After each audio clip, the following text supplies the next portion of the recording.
我代表香港冰球訓練學校同香港業餘冰球會，多謝大家出席今年嘅週年晚宴。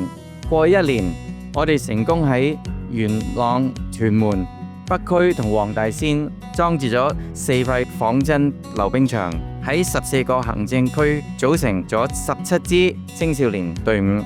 我哋會着手強化本地中小學冰球，做好冰球發展土壤。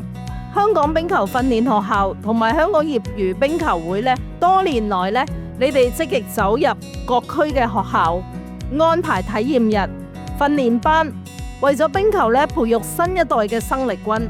喺度呢，我衷心感謝 Thomas 多年來為冰球付出咗無數嘅努力。我祝願香港冰球訓練學校同埋香港業餘冰球會鴻圖續展，廣揚冰球。Cheers！ 祝賀香港業餘冰球會及香港冰球學校發展蓬勃，將冰球文化帶到香港，拓展更多領域。